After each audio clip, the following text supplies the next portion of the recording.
I would agree with your because, question. like I said, it's one thing to do economic modelling, but you're also, involved in, serious financial transactions. One of which is the term funding facility, which was introduced last year of up to $200 billion, and that was to basically what I would consider protect authorised deposit institutions.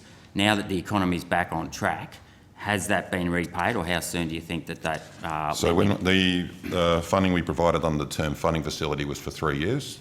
So from when it's drawn down, the last, at this stage at least, the final draw date is the end of June. So it will be 3 years from then when it will be repaid. I would characterise the purpose of that is to, of the term funding facility, was to provide low-cost funding to the financial system and hence to borrowers, both households and businesses, on the back of that.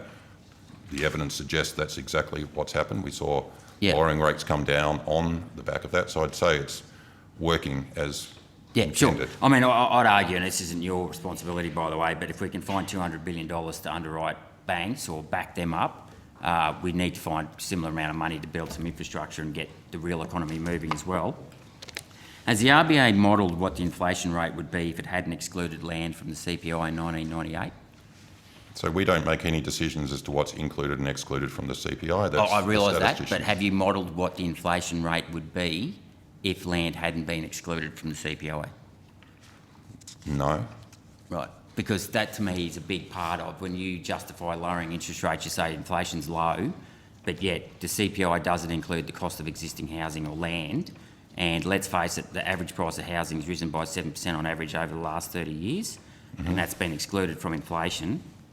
And you have to ask yourself, had that not been excluded from inflation, could you lower interest rates? Because right now, I think we've got the potential of a housing bubble. We've got interest rates right down to, the cash rate's 0.1%. Home loans are going for 2%. There's only one way, and that's up from here. So I guess there's a lesson in this: is do we include inflation? The price of existing houses in inflation, and is that something that you should be taking into account when you're lowering interest rates? Well, I think the answer Dr. Debelle has already given indicates that that's not within the purview of the RBA. But well, I mean, I know it's not in the definition of inflation, but the fact is that this asset bubble has created a divide between the haves with housing and those who don't have housing.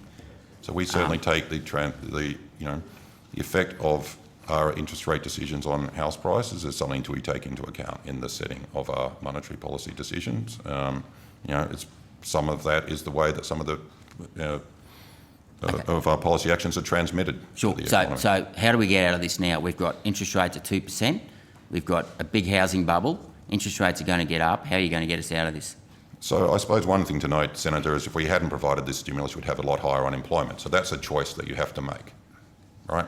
Our mandate is to achieve full employment and low inflation. And so if we had higher interest rates, if we did not have as much monetary policy stimulus as we had as we've put in place, we'd be facing considerably higher unemployment than we have at the moment. Well, I'd argue JobKeeper's done a lot to keep people employed. I mean, regardless of that, interest rates are going to go one way. Well, it's a serious it's a serious problem. I'm not denying it's point, but this is estimates. I need to get confidence that these guys are going to be able to get us out of it without crashing the housing market and the economy. Asking the officials questions. It's not about debating for them. I'm just. And well, you've had a pretty good go. It is. We are short of time. Yeah. Okay, I'll leave it at that. Thank you.